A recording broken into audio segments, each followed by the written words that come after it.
Before we start, I want listeners to know that the information provided during this program is for educational purposes only. You should always consult with your healthcare provider if you have any questions regarding a medical condition or treatment.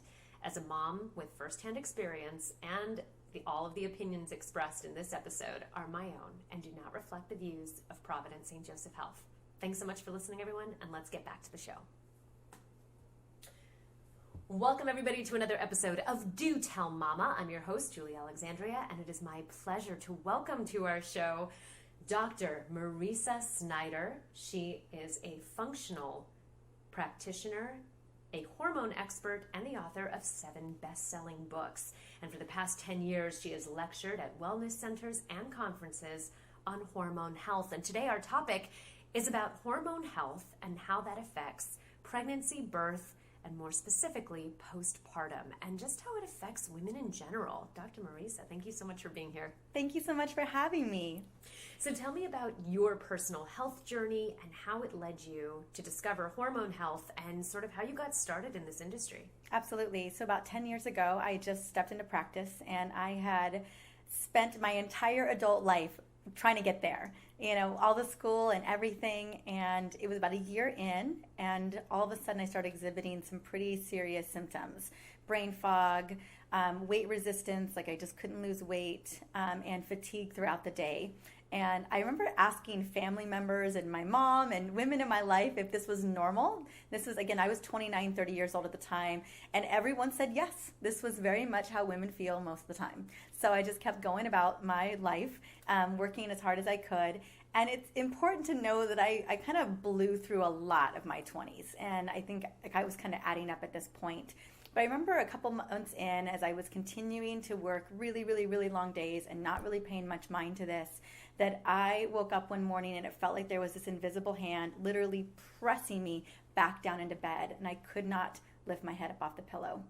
And I remember in my head thinking to myself, oh my gosh, what is going on? And I willed myself into the bathroom that day. I remember looking in the mirror and thinking, how are you going to be able to take care of your patients if you can't even take care of yourself? And I ran off. One thing that you should know, practitioners should never self-diagnose. It's important to understand maybe what's going on. I knew that I was burned out. I knew that I had severe exhaustion and fatigue, but I didn't know what was causing it. I knew hormones were involved. Got tests ran, and sure enough, like the top of the lab said hormone hot mess on top of it. It didn't actually say that, but it's what it felt like in my world. My reproductive hormones, my metabolic hormones, my stress hormones were all whacked out.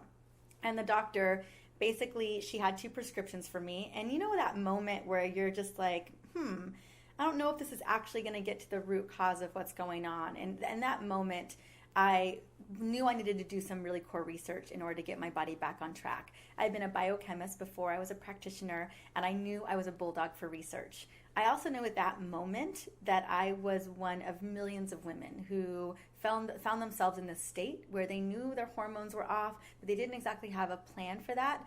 And I wanted to be able to be a resource. I wanted to be able to be a solution for why so many were feeling like they just didn't feel at home in their bodies anymore. And that has become a 10-year crusade in my women's hormone journey. It took me about a year to finally get myself back on track. There was a lot of trial and error, and a lot of it stemmed with a lack of worthiness. I didn't really feel like I deserved to be first.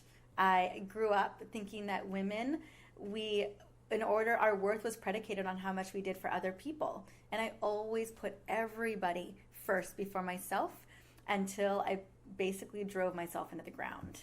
So realizing that was a big, big lesson in my healing journey. And I find that that can be a big part of a lot of our healing journeys. Wow.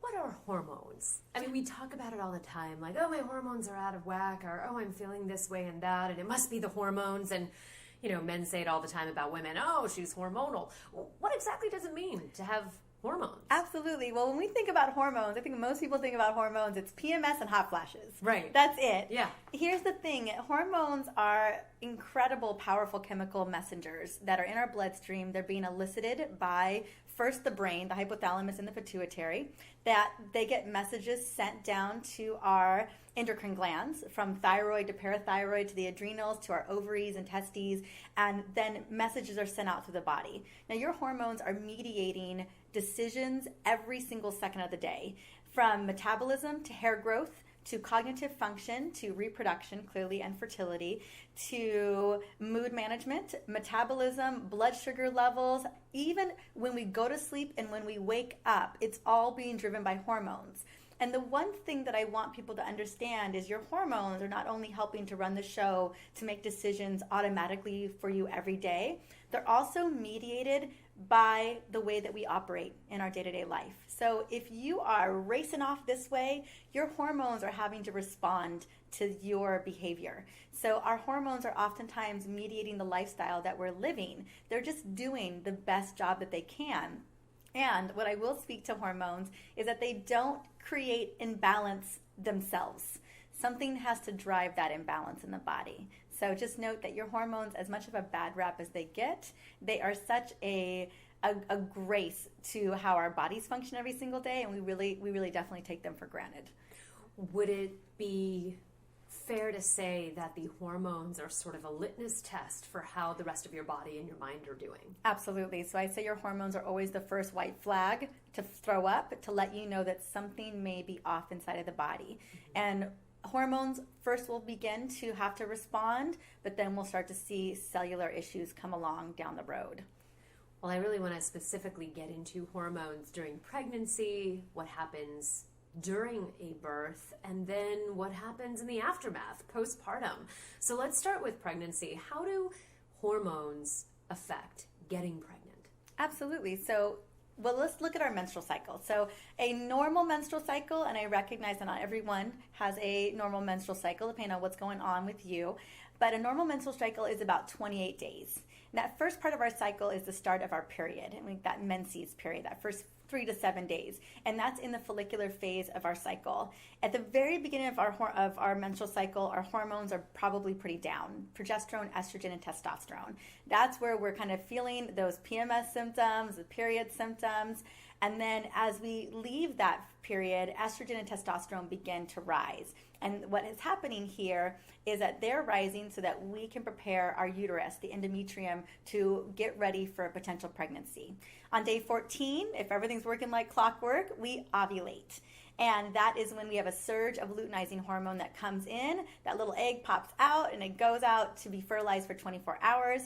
That corpus luteum is the result of the egg expelling, and then that releases progesterone. Super important that in order to release progesterone in the luteinizing phase of our cycle, we have to ovulate. If we're not ovulating, we don't get that progesterone rise. So in that next phase of our cycle, we have progesterone. Now, progesterone is one of the key, most important hormones for pregnancy. It's preparing us. And the reason why it's rising is your body is hoping that you actually got pregnant and that egg got fertilized. If it did not get fertilized, your body figures that out around day like 25, 26, and then we head back into our menstrual cycle again. So if we do get pregnant, right, after that egg after ovulation happens, the egg goes out and we fertilize that egg, progesterone continues to soar up. Estrogen comes into play and begins to soar as well. And these are two very, very important hormones. Most importantly, progesterone, because it's helping to maintain the integrity, ensuring that we've got blood vessels growing in the uterus and the endometrium, creating that placenta so that the baby is safe. Also to ensure that we don't lose that pregnancy by ensuring that we've got everything in place, like there's a safety in that uterus. So that's progesterone that plays a role. Estrogen's rising up. We don't really see estrogen playing a major role. We don't feel estrogen playing a big role into the third trimester because that's an important growth hormone for us. But towards I think it's week 32 is when estrogen peaks. And it's known in research that estrogen may be one of the big hormones that surges right before birth. So it's playing a role there. So just a little heads up. Those are two hormones. There are definitely other hormones that come into play during pregnancy as well. And what's something that you can do hormonally wise to really prepare yourself to get pregnant? Say you're wanting to start a family and this is a conscious decision that you really want to do. Are there steps you can take to make sure that your hormones are in the right position at the right time in order to have a safe pregnancy? Absolutely. Well, I think one of the things you can be looking at, and you can work with a practitioner for this, is just seeing where your hormones are at.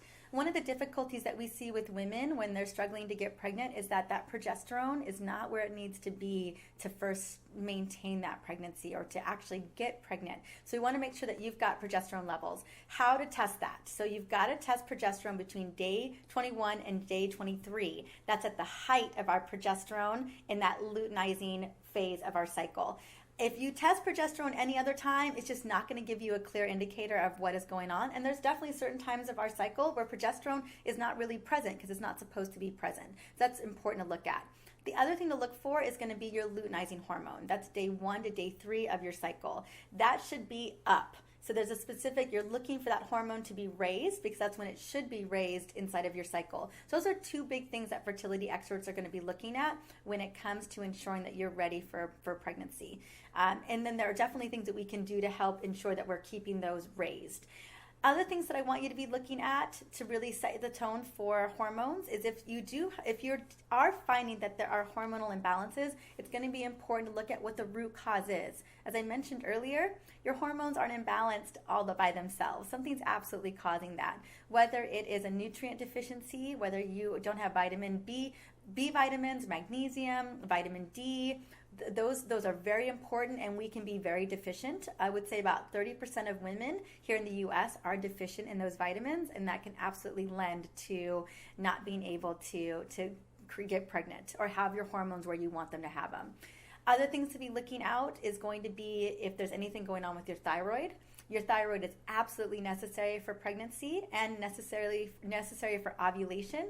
We think about thyroid hormone as a metabolism hormone and kind of the gas pedal, but it's very much involved in our fertility as well. So if you're seeing symptoms maybe of brain fog, sluggish digestion, weight resistance, maybe hair loss, or even the outer thirds of your eyebrows are missing, it's worth looking at and seeing if it's a thyroid issue. You've got to get your thyroid on track before you can start preparing for that pregnancy, because your body's going to tell you it's a no-go if your thyroid isn't correct. And we're seeing more and more women dealing with thyroid issues today more than ever. Why?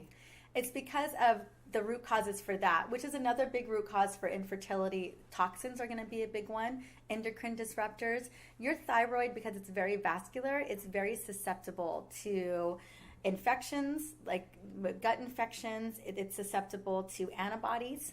It's susceptible to toxins, and it's susceptible to nutrient deficiencies. Mm-hmm. So those are oftentimes root causes for thyroid issues. And not surprising, they're also root causes for potential reasons why we're not getting pregnant. So making sure that we're really mindful about the types of cleaning products we have in our house. We're mindful about the water that we're drinking. We're using organic produce. We're mindful about the personal care products that we're using. I remember when I was dealing with low progesterone and estrogen dominance about 10 years ago, stress was the big cause. That was definitely the big thing that was rocking my world. But I was also slathering myself in a ton of endocrine disruptors every single day. I had this lotion, I'm not going to name names, but I had this lotion that I used every day. It happened to be like when you went to the environmental working group page, it had an insane amount of endocrine disruptors. And so it was no wonder that estrogen was so much higher than my progesterone levels. And so be really mindful about the things that you're using, from toothpaste to conditioner to even what you're putting on for deodorant. Those are all going to matter because they add up over time. And then the other big thing I think it's super important that can be driving thyroid or even potentially fertility issues is nutrient deficiencies. And that could be caused by gut permeability. So just being really mindful about loving your gut, probably removing some hormone sabotaging foods like grains, gluten, dairy, processed sugar. Those are going to be big, heavy players. Not only do they lend to thyroid issues, they lend to gut issues, and they lend to potential reproductive hormone issues as well. So I say in those first couple of months as you're preparing that you want to start conceiving, to just clear the slate of just focusing on hormone-loving foods like lots of green leafy vegetables, lots and lots of fiber, about 30 to 40 grams of fiber every single day. The average person only gets 11 on average. That's just not enough. Making sure that we're doing lots of healthy fats like olive oil, coconut, almond seeds, avocado, one of my absolute favorite healthy fats, and then gut-loving foods like probiotic foods like kimchi, sauerkraut, making sure that we're setting the tone for our gut, but just removing any of the big offenders. That's going to be huge. We see so many connections between gut imbalances and fertility. So the gut is one of the first things you want to clean up, but gut imbalances and also other endocrine issues as well, such as adrenals, insulin deregulation, and thyroid issues. So those are the big things to look out for. And then last but not least for fertility is going to be stress. I know it's a no-brainer, but on average, we go into a state of perceived stress 50 plus times a day. And the biggest wrecker of hormones is going to be what we call the hypothalamic pituitary adrenal axis. And when that is thrown off, we call it upregulating because your body is constantly in a state of thinking that you need to be in survival. That can throw off not only progesterone, because of what we call a pregnenolone steal, which means that pregnenolone is a precursor hormone, a mama hormone for progesterone and estrogen. But if cortisol is running too high and we need more, we will steal pregnenolone to make more cortisol, and it's because of survival. Mm-hmm. Again, at the end of the day, our number one mode of operation is survival. And if your body doesn't think it's safe, we will push reproduction to the wayside. We'll also push gut function to the wayside as well. So your body will choose survival over anything else, and that means we will rob pregnenolone to make more cortisol. So one of the biggest reasons I see women have low levels of progesterone is going to be because of the need to make more cortisol on a day-to-day basis. So reducing our stress levels, and the best way we can do that is one of my favorite things is to use essential oils like lavender or clary sage or Roman chamomile, but set a little chime on your phone every hour where you just grab an essential oil like that, take 5 to 10 deep belly breaths, and just help reset the system. Those oils lower serum cortisol levels, they lower blood pressure, and they lower pulse point, and they reset the HPA axis, that hypothalamic pituitary adrenal axis. So often we are unconscious of stress. We have no idea we're even in a state of stress. So if you can have that little, like a beautiful little yoga chime or like a nature chime, something that doesn't send you into stress in its own right, like the phones with the alarms with the that'll just send you into perceived stress. That stresses me out even when it's not my phone. Right? Like and across the room. It's that particular one. You're right. It sounds like you're in a submarine and it's like an emergency, and all of a sudden these visions of like being in a submarine, aka trapped, aka claustrophobia, under the sea, aka I suffer from like acute thalassophobia, which is the fear of what lies beneath the ocean. And I have this automatically I am transported into this submarine with the blinking red light, and I feel like I'm going to perish. Absolutely. It's super scary. Just by the tone. Well, that signal is used, right? Do you think about any type of major scary fire signal or emergency signal, right? So you choose a chime that is relaxing and that feels good, but do it on the hour so that because so subconsciously we'll just blow through our day. Yeah. We don't really realize it. But if we can give ourselves a little moment every 60 minutes with an oil or even just deep breaths or going outside in nature, that'll reset our stress levels so nicely. I also recommend having self-care in your morning and self-care in your evening to bookend your day to protect your energy, to protect your well-being. Because so often our days are dominated by other people's priorities. And if we can just have 20 minutes or 15 minutes in the morning and in the evening, it can lower cortisol levels and it can help reset those hormones. I would have to say that your stress hormones are probably the biggest driver of hormonal imbalance in the body. And it's so prevalent. Mm-hmm. I don't care how relaxed someone is, there is always some amount of stress. And something you said about every single person is sort of a victim of other people's stress. Mm-hmm. It's sort of thrust upon us where it's really not our choice. I mean, like I just mentioned, it's somebody else's alarm going off that stresses me out. Right. I don't even know what the alarm is for and it stresses me out. And there are so many stressors that's really incredible because I think a lot of people think, well, it's hard to get pregnant when you're stressed. But when you really break it down, there are so many different reasons and so many different portals to Absolutely. stress. Oh, yes. And it literally deregulates hormone pathways. That's exactly what stress does. And over time, if it's consistent and persistent, you're going to see it. I mean, literally, the amount of stress that on average a person deals with is like the equivalent of eating a cupcake every day for insulin levels. Like you just spiking stress levels spikes your insulin because your body thinks that we need that glucose in our muscle cells, in our brain, in case we have to run, literally, for survival, fight or flight. And that's one of the biggest reasons why we're seeing an increase in insulin resistance is because we're in a constant state of stress. And insulin resistance is also a major issue, particularly with polycystic ovarian syndrome. And that prevents fertility as well. So as you can see, all of it's interconnected.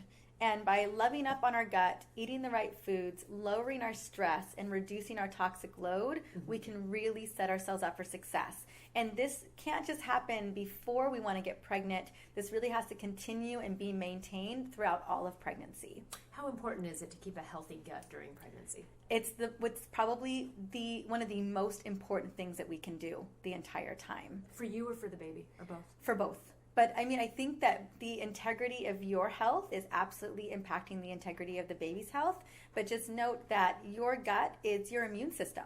So we want to make sure and ensure that our baby that we're growing has a strong immune system, is not feeling stressed as well. We've got to ensure the integrity of that gut health.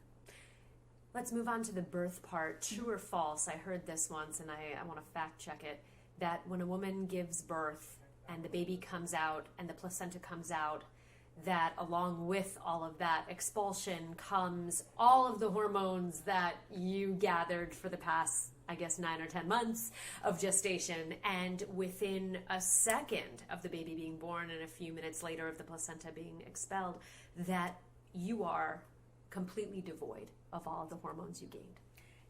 Pretty much true.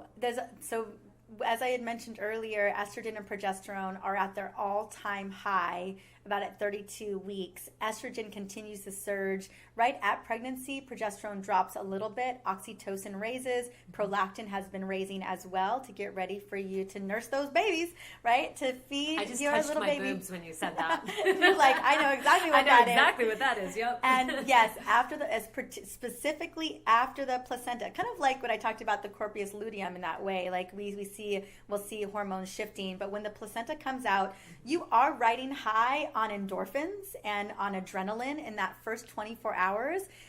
24 hours, that's your sweet spot. But then those hormones go away too, because as you know, birth is a marathon and we need as much energy and supply cortisol is surging as well. Cortisol isn't always a bad hormone. Actually, most of the time it's not a bad hormone at all. It's when we just overuse it because we think that we're in a stress state. But cortisol is extra high at that point. And so we're feeling pretty good. We've got that new baby high. We've got that, oh my God, I just conquered the world and gave birth to a baby. But then within about 2 to 3 days, we will feel the plummeting. And it's the biggest dip or the biggest drop in hormones that you will ever experience in your entire life. You go from the highest high of estrogen and progesterone down to almost menopausal levels in about 48 hours. And thus begins the postpartum. So let's talk about that because hormones are such a huge player in postpartum. And I'm not just talking about postpartum depression. I'm talking about postpartum as just facts of where you are in that state of after having a baby. Absolutely. Well, I think it's really important to know that progesterone won't come back to normal levels until you've had a menstrual cycle. So that can take a while. Every woman's a little bit different. Every case is unique. Estrogen's going to start to pick up a little bit, but estrogen isn't the protective hormone around calmness and relaxation. It's progesterone. Progesterone has a really important communication with GABA. And GABA is a powerful neurotransmitter that's designed to help us feel relaxed. And that's why PMS can feel so crazy. If progesterone is not at the level that we want it to be, as we head into PMS, premenstrual syndrome before our menstruation, it can feel like this wild emotional roller coaster because that protective hormone is not where it needs to be in the body. Same situation here. You tack on a major drop in progesterone, which is probably one of the most important hormones for our emotional and mental well-being, and it doesn't come back into play maybe for several weeks. And even still, it's going to feel like a rocky road. But then you've got prolactin coming into play, so it's rising up. And it actually has it disturbs dopamine and serotonin levels as well. So you're going to see a drop in dopamine and a drop in serotonin levels in those first 4 to 6 weeks, guaranteed. And I think the biggest concern that I have around postpartum is that there's all the textbooks will tell you that everything's supposed to normalize around 8 weeks. And that's kind of when the support disappears. Everyone's like, okay, it's been 8 weeks. That's when I think society comes into play and we're pushed to go back to work, or we're pushed to just get back into normality. But this particular journey of postpartum can last many, many, many months, up to a year, maybe even longer. So I think that this almost what I consider to be an impossible expectation for women to just bounce back in 2 months, I just think is absolutely absurd. And it can feel very lonely and very isolating. So I think what we can do to set ourselves up for success, there's nothing we can do initially for those hormones to hit, except for making sure that we are well nourished. We've got really great vitamins and nutrients inside of our body. So vitamin D, magnesium, B vitamins, selenium, iron, zinc, those are going to be big, big players here. But really ensuring that you have that support out the gate. Family support, spousal support, maybe you have a house cleaner, having a mom group to go and talk to. I remember going to a mom group several years ago, and it was all brand new moms, and we were in these beautiful circles where women were given themselves permission to really talk about their biggest fears or their issues right at that moment. And almost every single woman who went around the circle felt so alone and felt so isolated and felt like they didn't have a lot of support in those moments. So I think that's going to be a really big player when it comes to postpartum. Because those hormones, as much as we anticipate them coming back and quote unquote bouncing back, it may take a little bit longer. Yeah. I mean, they say that it can take up to a year for a woman to fully recover mentally, spiritually, emotionally, and most of all physically from the birth of a child. And yet you're right, society expects that we can go back to work after a month and a half or maybe 2 months. And that is the harsh reality for so many women, where their family household really depends on their salary, depends on their paycheck to go out and to bring it home. And when they come home, they don't get to relax. They have to then take care of a baby as well. So there is so much that goes into it. Would you suggest that women take postnatal vitamins as just sort of a way to start? Absolutely. Definitely supplementation is going to be huge. That pregnancy required a lot of energy. Taking care of that baby is taking a lot of energy. And when we're in a stress state or a fatigue state because we're not getting enough sleep, we are going to deplete through nutrients significantly faster than normal. So absolutely be on a postpartum or postnatal supplement, but also you may need more. You may need more B vitamins. You may need more magnesium. So it's important, I think, that, because I take a multivitamin every single day. I take my omegas, I take a polyphenol antioxidant blend, but I know me. I know I blow through life sometimes. I'm literally, that's why I love that I do the work that I do, because I'm always reminding myself of the things that I need to do for me. But as a woman, there's just a lot of roles that we play. We are everything to all the people all the time. So I take a lot of extra nutrients as well, just to make sure that I'm covered. So I want to say recommend always make sure that you're definitely taking your vitamins, but you may need more, specifically zinc, B vitamins, vitamin D, magnesium, selenium, maybe even iodine. It just depends on what's going on, especially with the thyroid. Let's talk about how our bodies change and whether or not that has to do with hormones. I'm going to venture to guess it has a lot to do with it. Let's start at the top of the head with the hair. This is something that nobody told me, But when you have a baby, when you're pregnant, my hair was fabulous. And then all of a sudden, I went through 3 months. Well, at 3 months postpartum, my hair started to fall out to the point where I thought, am I going to have any left? Because every single shower, every single shampoo and conditioner, I would come out with clumps of hair. And I had enough hair to make a teddy bear. It was disgusting. And it didn't stop until about 9 months. Yeah. So I went through 6 months of hair loss.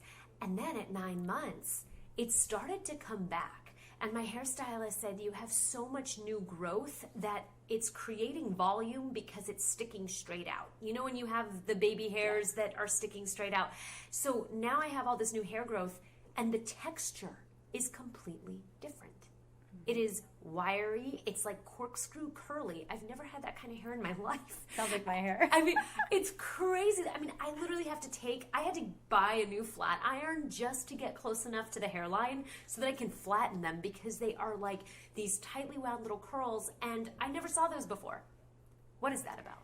So here's what I think it was about. I think it was something with thyroid. So in pregnancy, we need thyroid hormone. We need T3 in particular to drive that pregnancy, especially towards the end.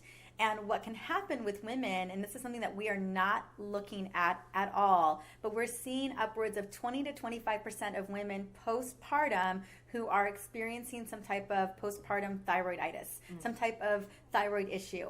Now, sometimes it can be hyperthyroid because it was high already, and it usually doesn't kick in until about 3 months in. But there are instances where that hyperthyroid kind of dips back into hypo. And hypothyroid is hair loss. And it usually lasts between 3 to 9 months postpartum. Hair loss, I don't know if you were dealing with any type of sluggish digestion. Brain fog is an issue as well. But postpartum, who doesn't have brain fog? Yeah. So it can be really difficult to distinguish. You just think that you're exhausted. And you are. You are exhausted. Yeah. That's what you are. Brain fog, you may see that you've got dry skin. Sometimes women are constipated, low or no libido, and feeling fatigue. Those are big signs and symptoms, very much correlating with normal postpartum symptoms. But it sounds to me that it was definitely probably hypothyroid. Like I said, almost a quarter of women will probably experience a little bit of hypothyroid. It's temporary, and that's why it's never actually looked for, but it's usually the biggest reason why we see hair loss. So then, is my hair going to go back to its regular texture? That's another question. That can be, I would like to believe in most cases it does, but I do know that hormones can also change things, and we're not exactly sure what hormone exactly is making that change. Like, such a great example is before puberty, I had straight hair. Right. And then after puberty, I had curly hair. And it's been curly ever since. See, that same thing happened to me. I had stick straight hair my entire life, and then puberty made it wavy. Yeah. But now it's like gone now it's to the curly. extreme. It's corkscrew curly. I guess I have a life destined for the flat iron. Let's keep going down the body. Let's hit the mind. Let's go down the body a little bit, and after the hair and the scalp is the brain. How do hormones affect that postpartum mind? Oh my gosh. It can feel like chaos. And I'm sure that's exactly what it feels like.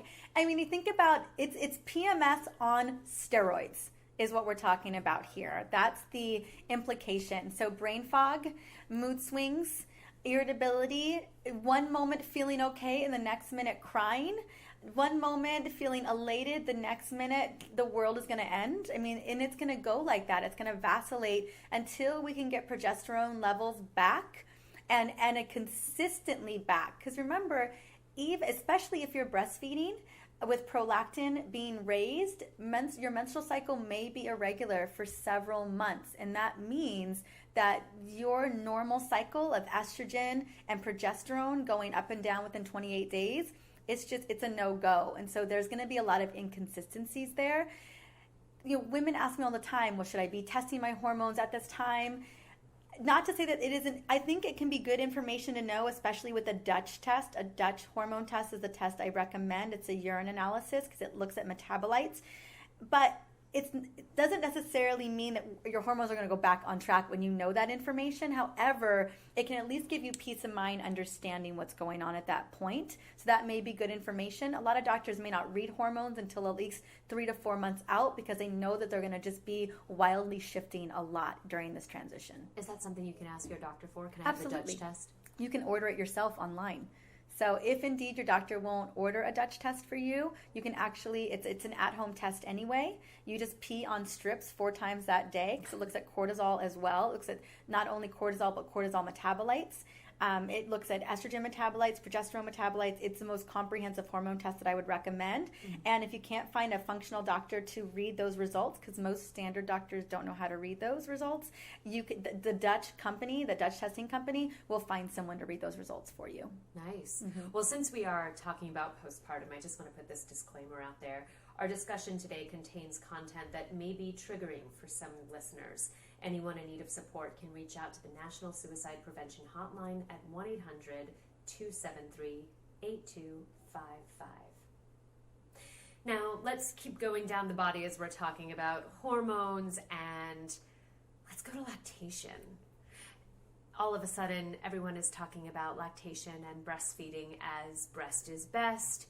For me personally, and this is just my opinion and does not reflect that of PSJH, but my personal opinion is that fed is best, because if you cannot breastfeed, just getting your child to eat is the best thing for them. So with that in mind, how does breastfeeding and lactation affect us? Oh my gosh, there's so much emotion around breastfeeding and lactation. One, there can be, I think some of the biggest concerns and anxiety that comes into play is just, making sure that that baby is latching, making sure that they're being fed. You want to make sure that your baby's fed. And there's a lot of, there's these high impossible standards. Sometimes for whatever reasons that may be, you're not able to create enough milk or whatever that may be. I just want women to just give themselves a lot of grace in that moment, that you are dealing with so much of taking care of this baby. But there's the stress of that, making sure that you have enough milk. And then just your breasts changing for the first time. They're heavy. They may be uncomfortable. They're leaking. You've got to pump. It's now you're up all night because you're pumping, and it's almost as though your whole life is revolving around you pumping for this baby. Whether you like it or not, your breasts are going to tell you it's time to make that happen. Oh, yeah. And that can happen, depending on how long you decide to breastfeed. Usually some women choose a year or even longer, but that's going to be a big part. And then when you end breastfeeding, I'm sure there's going to be a big part that's relieved, but also that you're moving from a different stage from your baby. Yeah. They're not going to be as connected and as close to you. They don't, it's just very different. So there's a little bit of loss in those, and a little bit of grieving in that moment too, when you finally let that go. Or even if it's early on, you're going to feel that too. So I think there's a lot of emotions and a lot that goes along physically with lactation. I want you to give us some insight to this myth, because I've heard it as an old wives' tale that when menstruation begins again postpartum, that it can affect the milk supply. True or false? It's really person to person, but I would find that that's not always the case.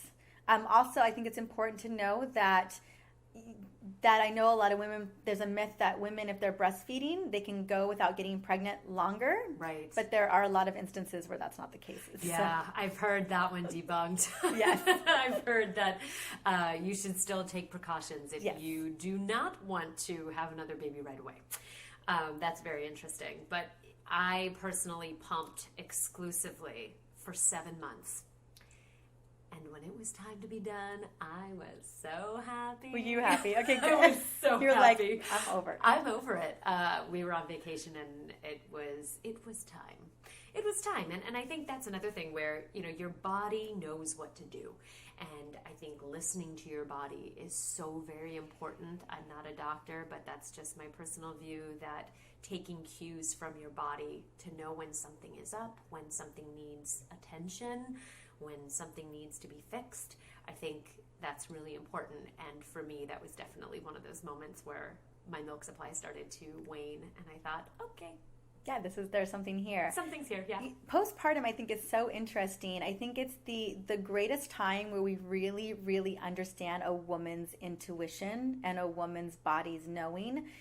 You'll never see it play out as significant as it does postpartum. You know, your body knows when your baby's hungry. Your body knows when to get up. Your body, it just has this knowing, this intuition. You know, so often people are like, I don't even know what to expect, or I'm not exactly sure what's going to happen. I don't think I'm prepared for this, but your body knows. There's an innate intelligence. We are literally the creators and the givers of life. Our bodies are programmed in our cellular DNA, literally cell to soul, to know how to do this. So I just wanted to give a little bit of ease and grace there as well. Just listening to that intuition, it's really going to guide you on this path. Mm-hmm. Now let's talk about as far as the thyroid dysfunction again, because I think that is so important. That's something that has never been mentioned, that no one ever mentioned to me in my sort of postpartum checkups. Is that something that women should go to their doctor and say, will you please test my thyroid because this could be the reason that I'm feeling this way? Yes, please. And also, most particularly, if you've had a thyroid issue going in, you're 50% likely to absolutely develop postpartum thyroid issues. So just note going in, if you've had any hypo or hyperthyroid in the past, that there's a much greater chance for that to happen. But you have to understand that during pregnancy, you know, we require a lot of nutrients, so we can become deficient at that point. Our thyroid is already significantly higher. You know, we're sending thyroid stimulating hormone off to the thyroid that can throw things off as well. Those are some of the biggest issues. And then if our gut isn't happy, if we have any type of gut permeability, that could lead to antibodies targeting the thyroid as well. So I think it's one of the biggest things that we overlook, that we should be asking for. So often women don't figure it out until 1.5, 2 years later, because they've exhausted all of the other options, and then finally somebody says, I wonder if it's your thyroid. I feel like our thyroid is probably one of the most undiagnosed hormone issues that women are dealing with today. And I can speak to it because I have Hashimoto's thyroiditis. It's an autoimmune condition for the thyroid and hypothyroid. So I'm in Hashimoto's remission. I know that as I'm preparing to get pregnant, that is something we are very, very mindful of. We look at it every 3 months, make sure everything's locked and loaded, and that's why I'm on a lot of extra supplementation to make sure that not only the thyroid's protected and supported, but also that there are no issues that are ensuing along with getting pregnant. How do we reset the system? It's going to be important to have a lot of probiotic foods in your diet, and that's going to be lots of green leafy vegetables, lots of color of the rainbow, lots of veggies like carrots, bell peppers, berries, that you can see pigment all the way. Hello, patrons. We have a class of yoga for beginners starting now in the community room. Sorry, Really? we're going to cut here. 43, okay, 43, 45, cut. Sorry about that. All right, let's pick up. But you know what? I'm just going to give you that again about the antibiotics, because we had people next all door. kinds of stuff. Oh, yeah. God, yes. Oh, they're just kids. Oh my God. Kids. And then I've got my phone running. Okay, so we're going to pick up I'm going to ask again about the antibiotics, and we're going to pick that up in 3, 2. Now let's say things don't always go according to plan, and the mother has to have a surgical birth, and say the child is, worst case scenario, sent off to the NICU, and then both parties have to be given a round of antibiotics. So all the hard work that they did that the mother did between, eating right and making sure her gut was in the right space. I'm going to take that again. Okay, 3, 2. Say things don't go according to plan, and the baby has to be rushed to the NICU and is then given antibiotics, and it kills all of the flora in the gut, as antibiotics do. So all the work that the mother did to prepare the baby's gut, and her gut as well, is sort of wiped away. So what can a mother do to make sure that her child is able to rebuild a healthy gut? Absolutely. Well, I think I just want to really quickly impart that although none of us ever want to be put on antibiotics, they are such a saving grace in those moments. So just give yourself a lot of ease and grace that it was really the right decision to make sure that you guys did not get that infection. What you can do? Well, we gotta reset that microbiome, and that's going to be important for the baby and the mama, especially if you're breastfeeding. If you're resetting that microbiome, you're really going to be setting your baby up for success there as well out the gate. With that, it's all about the green leafy vegetables, lots of fiber, as I mentioned before, making sure that you're eating like literally the color of the rainbow, pigmented foods like sweet potatoes, carrots, berries, even bell peppers, that you can see that pigment all the way through. Those are going to be such important polyphenols to help support the gut. Healthy fats, ghee, coconut oil, avocados, making sure you're eating a lot of healthy fats. Your gut bacteria love healthy fats. And then clean, lean protein. Being mindful of dairy, so no dairy, no gluten, no sugar, no processed foods. Be careful of even, alcohol as well. I mean, clearly you're being mindful of that in postpartum. Those things are going to disrupt the gut microflora, and then also boost up in major probiotics. We're talking about 20 billion probiotics, making sure that you're looking at multiple strains of probiotics and being consistent with those as well. And then prebiotic foods, if you can, just being really mindful. A lot of the foods that I mentioned are prebiotic as well. So those are going to be the things that you're going to want to do. Taking your omegas, making sure that you're taking your supplements. Those are going to be all really big at building that gut flora back up. And then if you're breastfeeding, then that's going to be helping to replenish the gut microbiome for the baby as well. And we talked a little bit earlier in the hour about the different products that you use and the fact that your skin is your biggest organ, and so it's going to absorb absolutely everything. Tell us about the importance of using products that don't have certain toxins, whether it be through pregnancy and then postpartum, and really just in everyday life for men or women, that they should take into account when wanting to keep the optimal amount of hormone health. Absolutely. There was a really interesting statistic that came out several years ago that mama can pass up to like 200 chemicals to their baby through the umbilical cord. So we are definitely dealing with a lot of toxins. And as women, not only are we the ones buying everything, because we're the ones spending the money, but we're also using all of this products, whether it's personal care or it is cleaning products in our home, can be one of two things, either a very toxic environment or a very safe environment. So I'd say as early as possible, well before you're even deciding to have a baby, just for your own endocrine and cellular support, we want to make sure that you're removing a lot of that. Here's the thing about toxins is that they store up. They stay. They're persistent pollutants. They can stay in your body for a decade plus, and they harbor inside of your fat cells. So just know that's, or your liver or your brain, because your brain is, it's a lot of fat. It's myelin sheaths is really what it is. And so being really mindful. A good friend of mine, she's an environmental toxin expert. She tells me the best way to reduce our toxic load is avoidance. Avoidance, avoidance, avoidance. So as much as you can do drinking filtered water, as much as you can do maybe diffusing essential oils in your house to kind of purify the air, oils like lemon and other citrus oils, making over your entire cleaning cabinet.